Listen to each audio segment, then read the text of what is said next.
नमस्कार, मैं हूं प्रियंका माथुर और आप सभी देख रहे हैं लोकमत भारत। रुक करते हैं अब तक की ताजा खबरों की ओर। अमेरिका, इजरायल और ईरान जंग का आज 12वां दिन है। इस युद्ध में अब तक 140 अमेरिकी सैनिक घायल हो चुके हैं, जबकि 7 सैनिकों की मौत की पुष्टि हुई है। उधर ईरान का कहना है कि उसके देश में हुए हमलों में करीब 8,000 घरों को नुकसान पहुंचा है। 1300 से ज्यादा लोगों की मौत हो चुकी है।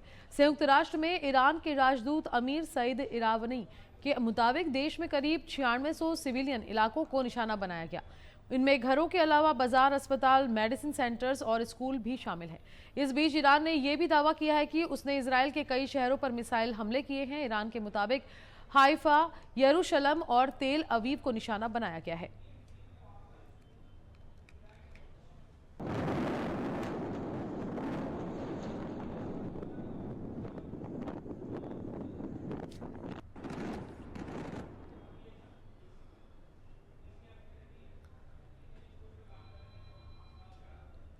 केंद्र सरकार ने चीन समेत भारत के साथ बॉर्डर शेयर करने वाले यानी पड़ोसी देशों से आने वाले फॉरेन डायरेक्ट इन्वेस्टमेंट के नियमों में ढील दी है। पीएम मोदी की अध्यक्षता में मंगलवार को हुई कैबिनेट मीटिंग में प्रेस नोट 3 यानी एफडीआई पॉलिसी के नियमों में बदलाव को मंजूरी दी गई। नए नियमों के तहत अब उन निवेश प्रस्तावों को ऑटोमेटिक मंजूरी मिल जाएगी जिनमें पड़ोसी देश के निवेशक की हिस्सेदारी 10% से कम हो और उसका कंपनी पर कोई कंट्रोल न हो।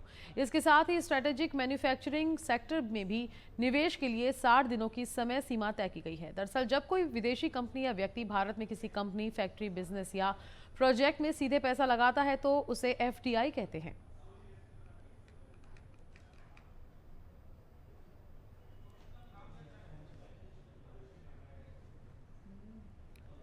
मध्य प्रदेश के बड़वानी जिले में स्वास्थ्य सुविधाओं की कमजोर व्यवस्था का मामला सामने आया है। मंगलवार दोपहर किडनी मरीज शगनलाल नरगेश को डायलिसिस के लिए बड़वानी जिला अस्पताल से इंदौर रेफर किया गया था। उनकी पत्नी कलाबाई के अनुसार वे करीब 12 से 12:30 बजे के बीच 108 एम्बुलेंस से रवाना हुए थे। रास्ते में चकेरी ठीकरी मार्ग पर एम्बुलेंस अचानक खराब हो गई, जिससे मरीज को तेज धूप में करीब 1 से 2 घंटे तक इंतजार करना पड़ा और उनकी हालत बिगड़ने लगी। एम्बुलेंस कर्मचारियों ने दूसरी गाड़ी की व्यवस्था की। इस दौरान स्थानीय लोगों ने एम्बुलेंस को धक्का देकर छांव में खड़ा किया।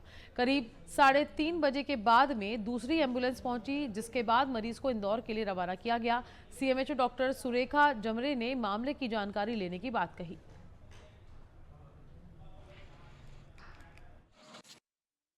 ये कहाँ पर ले जा रही थी एम्बुलेंस मरीज को और कहाँ ये क्या हुआ? ये उधर मीडिया वाले थे, टेंशन मत लो।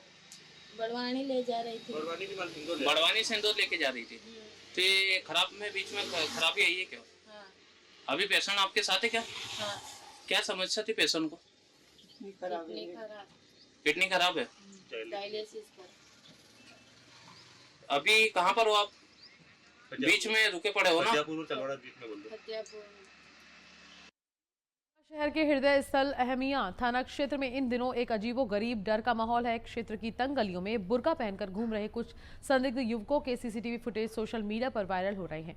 वीडियो सामने आने के बाद स्थानीय लोगों में भारी दहशत है और तरह तरह की चर्चाएं शुरू हो गई हैं। फुटेज में दिख रहे व्यक्तियों के चाल ढाल और शारीरिक बनावट को देखकर स्थानीय लोग दावा कर रहे हैं कि युवक हैं जो बुर्के की आड़ में अपनी पहचान छिपा रहे हैं। मोहल्ले में बच्चा चोर गिरोह के सक्रिय होने की अफवाहों ने आग में घी डालने का काम किया है। लोग अपने बच्चों को बाहर भेजने से कतरा रहे हैं और रात के समय पहरा दे रही हैं। मामले की गंभीरता और लोगों के बीच बढ़ते गुस्से को देखते हुए अहमिया पुलिस अलर्ट हो गई है। पुलिस ने न केवल गश्त बढ़ा दी है बल्कि सिविल ड्रेस में भी पुलिसकर्मियों को तैनात किया है जो संदिग्धों पर नजर रखे हुए हैं। पुलिस प्रशासन ने जनता से अपील की है कि वे किसी भी अफवाह पर ध्यान न दें और संदिग्ध व्यक्ति दिखने पर तुरंत पुलिस को सूचना दें।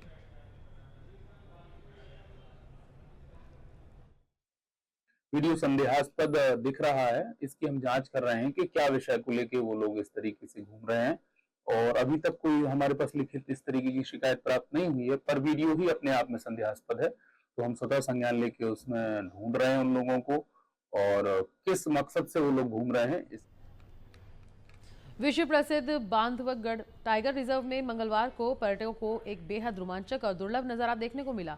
ताला जोन की सुबह की सफारी के दौरान पर्यटकों ने चक्रधरा ग्रासलैंड के पास वन मार्ग में एक साथ 6 बाघों को देखा, जिसे देखकर सभी अचंभित रह गए। जानकारी के अनुसार ताला जोन में इन दिनों बाधिक चक्रधरा अपने 5 शावकों के साथ जंगल में घूमती दिखाई दे रही है। बताया जा रहा है कि इसमें से 2 शावकों की उम्र लगभग 2.5 वर्ष और 3 शावकों की उम्र करीब 1.5 वर्ष है। बाघिन अपने 2 पीढ़ियों के साथ एक साथ नजर आई, जो जंगल में बहुत कम देखने को मिलता है। वन अधिकारियों के अनुसार ये दृश्य बेहद दुर्लभ है। क्षेत्र संचालक अनुपम सहाय ने बताया कि बाघिन अपने 5 शावकों के साथ दिखाई दे रही हैं और पर्यटकों को ये अनुभव मिल रहा है। इन दिनों ताला जोन में बाघों की सक्रियता के कारण पर्यटकों का उत्साह बढ़ा हुआ है। स्थिति ये है कि ताला जोन की सफारी सुबह पूरी तरह फुल रहती है, जहां सुबह 28 जिप्सी और शाम को 27 जिप्सी जंगल भ्रमण के लिए निकलती हैं।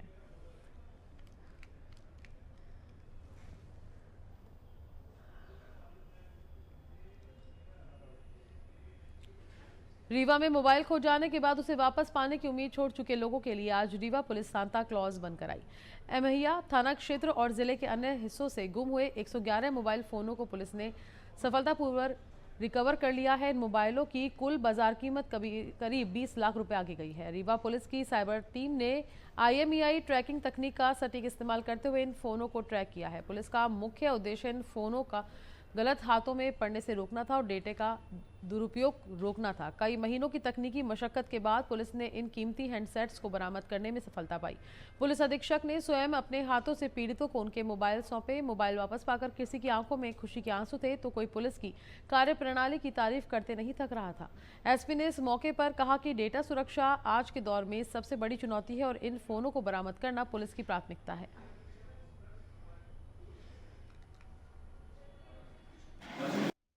कई बार लोगों के मोबाइल किन्हीं वजहों से जो है वो गुम हो जाते हैं, तो इसका एक अभियान पूरे प्रदेश भर में चलाया जाता है कि जिसके आधार पर हम लोग उनके IMEI नंबर्स की वगैरह की ट्रैकिंग करके उसका पता लगाने का प्रयास करते हैं और जहां से भी वो प्राप्त होते हैं तो उनको हम लोग रिकवर करके जो उनके संबंधित ओनर्स हैं उनको हम लोग वापस देते हैं। कई बार उसमें उनके सेंसिटिव इंफॉर्मेशन भी रहती है, कई बार उनके कीमती मोबाइल्स भी रहते हैं।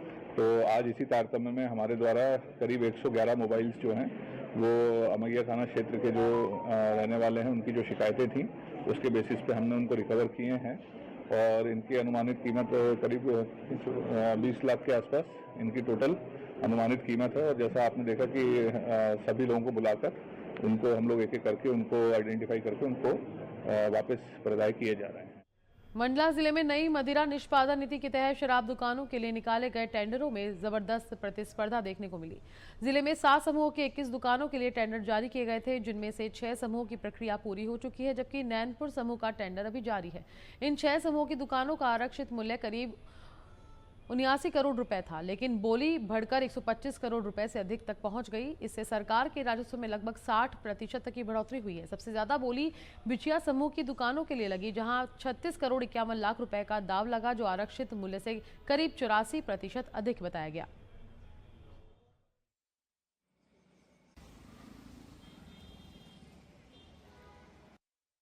एक ऐसा समूह है जिसमें 3 दुकानें हैं, नैनपुर 2 और पिंडरई, जिसमें कोई टेंडर नहीं आ सका है। और यदि बात किया जाए कि इनकी क्या स्थिति रही, तो वर्तमान में जो है ये जो 6 समूह हमारे थे, ये 79 करोड़ 7,58,227 रुपए इनका मूल्य था वर्तमान वर्ष में, जिसपे 20% की वृद्धि करके 94 करोड़ 89,09,879 रुपए हुए, जो हमारी आरक्षित मूल्य वर्ष 26-27 के लिए शासन ने तय किया था। लेकिन इसके अगेंस्ट में, इसके विरुद्ध हम अभी तक 125 करोड़ 81,77,161 रुपए हमें प्राप्त हो गया है। इस प्रकार आरक्षित मूल्य से हम 32.59% ज्यादा हैं और अगर वर्तमान वर्ष से तुलना की जाए तो लगभग हम 60% ज्यादा हैं। राजस्थान के राज्यपाल हरिभाऊ बागड़े को मंगलवार को नियमित चिकित्सा जांच के दौरान अचानक तबीयत बिगड़ने के बाद सवाई मानसिंह अस्पताल के मेडिकल ICU में भर्ती कराना पड़ा। राज्यपाल दोपहर करीब 1 बजे ब्लड टेस्ट सहित नियमित जांच के लिए SMS अस्पताल पहुंचे थे। जांच के दौरान उन्हें कथित तौर पर घबराहट हुई और फिर बुखार आ गया, जिसके बाद डॉक्टरों ने उन्हें गहन निगरानी के लिए मेडिकल ICU 2 में स्थानांतरित कर दिया। अस्पताल के डॉक्टरों के अनुसार राज्यपाल को वर्तमान में मूत्र मार्ग में संक्रमण के साथ साथ गुर्दे से संबंधित मामूली समस्या भी है है। उनका इलाज जनरल मेडिसिन, नेफ्रोलॉजी और यूरोलॉजी विभागों के विशेषज्ञों की एक विशेष टीम की देखरेख में चल रहा है। उनके रक्त और मूत्र के नए नमूने भी एकत्र कर आगे की जांच के लिए भेजे गए हैं। इसी बीच राजस्थान के चिकित्सा एवं स्वास्थ्य मंत्री गजेंद्र सिंह खींवसर राज्यपाल के स्वास्थ्य की स्थिति का जायजा लेने के लिए अस्पताल पहुंचे।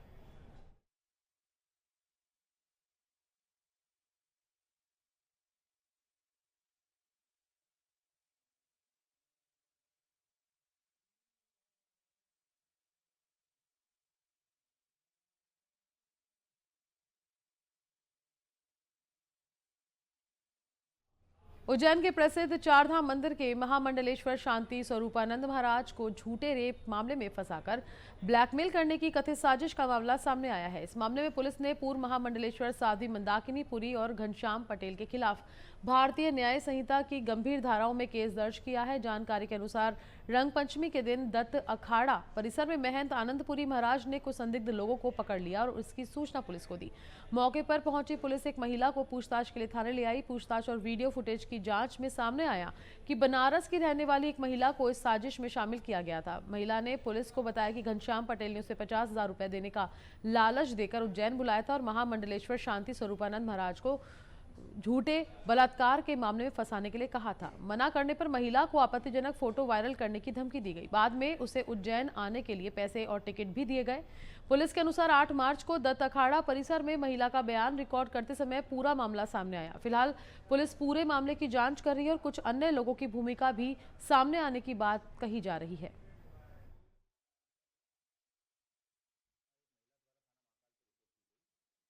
दो व्यक्तियों के द्वारा उनको जो है कुछ धन का लालच व दबाव में डालकर एक झूठी रिपोर्ट जो है की जा रही थी, तो उस संबंध में थाना महाकाल पे अपराध पंजीबद्ध किया गया। संतों को कैसे बदनाम किया जाए, संतों से कैसे पैसा लिया जाए, और बहुत आसान हो गया। किसी भी लड़की को हायर किया जाता है।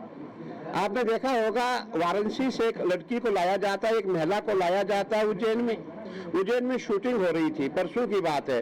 शूटिंग में उसको बोला जा रहा था तुझे ऐसे ऐसे बोलना है कि शांति स्वरूपानंद जी ने आपके साथ बलात्कार किया, और कैसे रोया जाता, कैसे रोना है, कैसे कहना है, ये सब चीजें उसको सिखाई जा रही थी। अगर चरित्र खराब है तो साधु को कौन पूछ रहा है? आप ही लोग का जरा सा झूठी बात भी हो तो भी कहेंगे कि अरे भैया ये कैसे सुना गया। तो मैं समझता हूँ भगवान महाकाल ने रक्षा की है। चार धाम की प्रतिष्ठा, संतों की प्रतिष्ठा, सनातन की प्रतिष्ठा बनी रहे, और समाज के लोगों को सजग रहना चाहिए कि ऐसे झूठे लालछन लगाने वाले लोगों की भी कमी नहीं है समाज में, और वो समाज को बदनाम करने में, सनातन को बदनाम करने में, संतों की छवि खराब करने में निरंतर सक्रिय है। ऐसे लोगों पर मुझे लगता है शासन बड़ी। रीवा जिले के ग्राम पंचायत दुआरी के तालाब के पास बसे ग्रामीणों को घर गिराने का नोटिस मिलने के बाद आक्रोश फैल गया है। बुधवार को 32 परिवारों के ग्रामीण एकजुट होकर सरपंच के घर का घेराव करने पहुंच गए। ग्रामीणों का कहना है कि वे लगभग 50 वर्षों से यहां रह रहे हैं, लेकिन अचानक प्रशासन द्वारा मकान खाली करने का नोटिस दे दिया गया। इससे उनके सामने रहने का बड़ा संकट खड़ा हो गया है। ग्रामीणों ने आरोप लगाया है कि सरपंच भी इस कार्रवाई में सहयोग नहीं कर रहे। उनका कहना है कि बच्चों की परीक्षाएं और शादी विवाह के कार्यक्रम प्रभावित हो रहे हैं। ग्रामीणों ने मांग की है कि सरकार पहले उन्हें वैकल्पिक आवास उपलब्ध कराए, उसके बाद ही वे अपने मकान खाली करेंगे।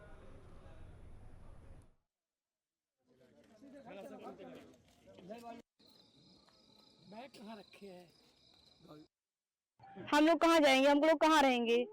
हम लोग कहाँ जाएंगे? रोड पे रहेंगे, रोड से पढ़ेंगे, जाएंगे कहाँ हम लोग? और हम लोग का पेपर भी है, 9th है, और ऊपर से सबका पेपर है। यहाँ कोई 11th में है, कोई 10th में है, कोई 9th में है, सबके पेपर चल रहे, कोई कॉलेज में है।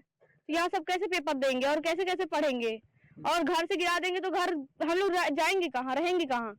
अभी तक तो नहीं गिरा रहे थे, अब कहाँ हम लोग कहाँ जाएंगे? अब पता नहीं शासन क्यों परेशान किए हम लोगों को, नोटिस में नोटिस दे रही है। हम लोगों का भी ये मांग है कि सर हमको लोगों को कहीं न कहीं गरीब आदमी है, हम लोगों को दिलवा दिया जाए। हम लोग चले जाएंगे, घर गिराने की कोई स्थिति नौबत ही नहीं आएगी। हमारे लोगों का यही मांग है। हम लोग 35 से 40 साल से रह रहे, मैं परिवार सहित आबाद है। आंगनबाड़ी भी है, हैंडपंप 2 है, बिजली लाइट सभी शासन ही ने दिया, शासन ही ने कराया, और शासन ही ने इस तरीके का कर रहे हैं। तो हमारा मांग ये है कि हम ये चाहते हैं कि जहाँ कहीं सरकारी प्लाट हमारे पंचायत में है, तो सर हम लोगों को वहाँ दिलवा दिया जाए, हम लोग चले जाएंगे। हम लोग शासन से लड़ने लायक नहीं है। ओरछा तहसील के कुंदरई गांव में तहसीलदार सुनील वाल्मीकि ने कलेक्टर जमुना भिड़े के निर्देश पर करीब 1.5 एकड़ शासकीय जमीन को अतिक्रमण से मुक्त कराया। प्रशासन ने मौके पर बुलडोजर चलाकर अवैध कब्जा हटाया। ये जमीन भारी भूमाफियाओं द्वारा प्लांटिंग के लिए तैयार की जा रही थी। तहसीलदार ने कब्जा धारकों को नोटिस जारी कर आदेश पालन न करने पर एफआईआर और अवैध कॉलोनाइजर एक्ट के तहत कार्रवाई का निर्देश दिया। जिले में अब तक प्रशासन ने लगभग 100 करोड़ रुपए मूल्य की सरकारी जमीन को अतिक्रमण से मुक्त कराया है, जिससे सरकारी संपत्ति की सुरक्षा सुनिश्चित हुई है।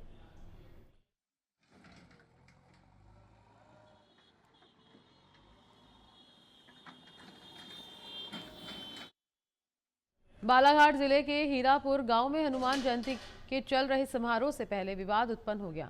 हर साल की तरह इस बार भी समिति ने हनुमान जी का चोला धारण करने के लिए युवक को चुना था।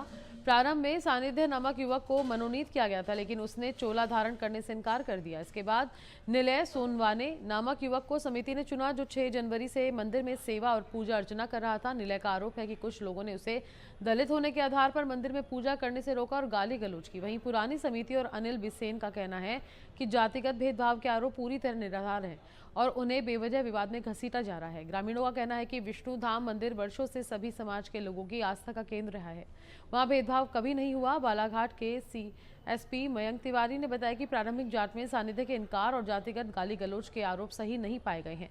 पुलिस पूरे मामले की जांच कर रही है और विवाद को जल्द सुलझाने का प्रयास किया जा रहा है। प्रशासन और समिति दोनों पक्षों से संतुलित समाधान निकालने की कोशिश कर रहे हैं। ये विवाद इस बात को उजागर करता है कि परंपराओं के पालन में संवेदनशीलता और सभी समाज के लोगों की सहभागिता कितनी महत्वपूर्ण है। वहाँ पर कतिपय लोग विरोध कर रहे हैं जो कहना चाहिए किसी दूसरी ताकतों से प्रभावित है। इस कारण से हो सकता है कि उन्होंने मेरा नाम ले लिया हो, पर मेरा मंदिर आना जाना होता नहीं है।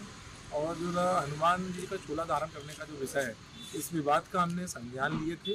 दोनों पक्षों को बिठालकर निर्णय न निकलने की स्थिति में जो वरिष्ठ लोग थे उन्होंने समझाई थी कि एक चिट निकाल लेते हैं, जिसका नाम इस वर्ष आएगा वो इस वर्ष करेगा, जिसका नहीं आएगा अगले साल करेगा। ये एक समाधान था जिसको उन्होंने अस्वीकार किया और कहा कि हमसे जो बनेगा हम करेंगे।